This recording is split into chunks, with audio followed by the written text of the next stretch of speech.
Daniel's eyes snapped open, sweat beaded on his forehead. His heart hammered against his ribs like a captive bird. In the dim oil lamplight, his gaze fell on the scroll beside him, blank except for the fading ink of his own handwriting. With shaking hands, he traced the words he'd written, each stroke a testament to the vision he'd just endured, a vision that plunged him into the heart of empires and eternity. Babylon slept beneath a sky of silent stars. The golden towers gleamed faintly under moonlight. No chariots rolled, no voices called. Even the guards stood still, like statues of a fading empire. But inside the chambers of an old prophet, sleep did not come. Daniel lay with his eyes open, his breath steady, his soul uneasy. He had interpreted dreams before, for kings, tyrants, and men who thought themselves gods. But this night, the dream would be his. A sudden gust of wind stirred the air, not from the east or west, but from some deeper place. Beneath time, beneath understanding, it filled the room. The lamp flickered, and then darkness. Daniel's body slept, but his spirit was pulled from the earth, suspended between heaven and sea. He stood upon the edge of a vast ocean, wild and roaring. 4 winds crashed down on the waters, turning calm into chaos, order into violence. The sea rose in walls, lightning split the sky, and from the depths of that raging abyss, something began to rise, a shape, then another, then 2 more. 4 beasts, each more terrifying than the last. Daniel could not move, his feet rooted, his voice gone. Only his eyes could speak, wide, trembling. This was not imagination.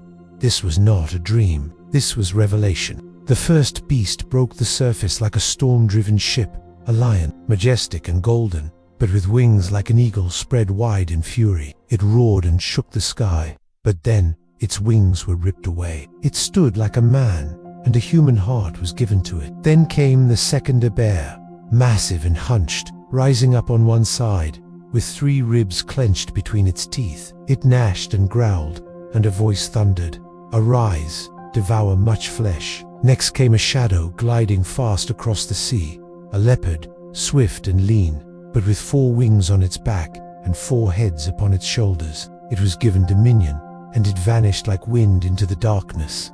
Then came the 4th, and there were no words. Daniel shuddered. It was a beast unlike any other, terrifying, massive, made of iron and fury. Its teeth tore through stone. Its claws scraped stars. It devoured, crushed, trampled, and then, from its head, 10 horns rose. But from among them, a small one appeared, and it grew, with eyes like a man, and a mouth speaking great and blasphemous things. Daniel turned away, but the vision would not end. He saw kingdoms rise in glory and fall in fire. He saw the earth convulsing beneath the feet of kings. He saw thrones lifted and shattered, and the cry of nations underfoot. This was not a warning for one man. It was a prophecy for every empire. Then suddenly, the sea stilled, the beasts froze, and the sky above tore open with light. Thrones were set in place, and one took his seat, the Ancient of Days, his robe white as snow, his hair like pure wool, his throne flames of fire, wheels of burning light beneath him. A river of fire flowed from before him. Thousands upon thousands stood in attendance. 10,000 times, 10,000 watched in silence.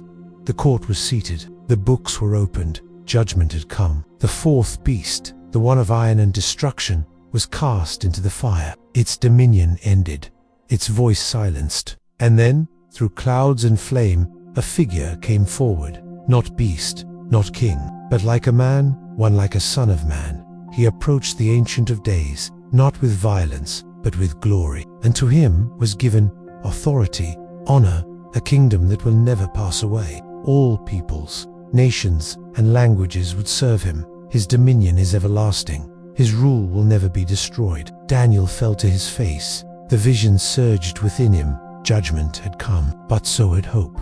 The beasts would rise and fall, but this kingdom would never end.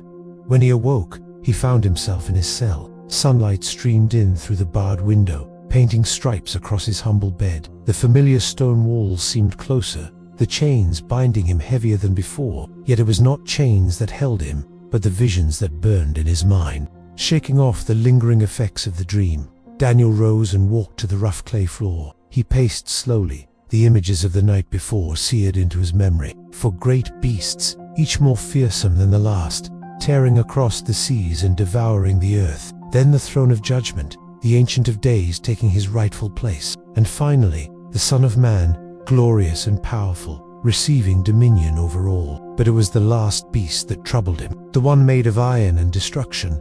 It spoke to Daniel like a prophecy pointed directly at him. He remembered how the fourth beast had risen, spewing fire and trampling all beneath its might. And then those 10 horns, how they represented 10 kings, each one more ruthless and grasping than the last. Finally, that one horn, smaller at first, but then growing like a weed, choking the life from the others. That horn spoke blasphemies against the Ancient of Days, setting itself up as a god in place of the true one. A chill ran down Daniel's spine as he realized the implications of this vision. Was this terrible fourth kingdom not already rising?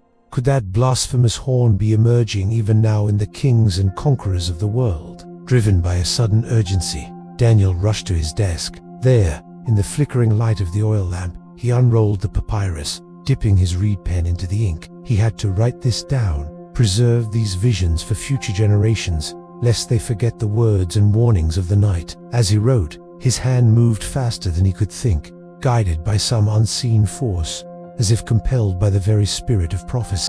First, he recorded the symbols of the beasts: the lion with eagle's wings, the bear with 3 ribs, the leopard with multiple heads and wings, and finally, the terrifying composite creature of iron and 10 horns. Then he described the throne of judgment and the coming of the Son of Man, how he received all power and dominion, and how his kingdom would endure forever. But it was the fourth beast and its blasphemous horn that occupied most of the scroll. Daniel wrote of the kingdom of iron, how it would rise in violence and defy the Ancient of Days. He described the kings that would come before it, each more wicked than the last, until finally the little horn emerges, persecuting the saints and changing sacred things. As he wrote, Daniel felt a strange mixture of dread and excitement course through him. Dread at the horrors he had witnessed and the fate awaiting so many, but also excitement at being chosen to see and record this vision. He knew that some would scoff and mock his words, but others would recognize the truth.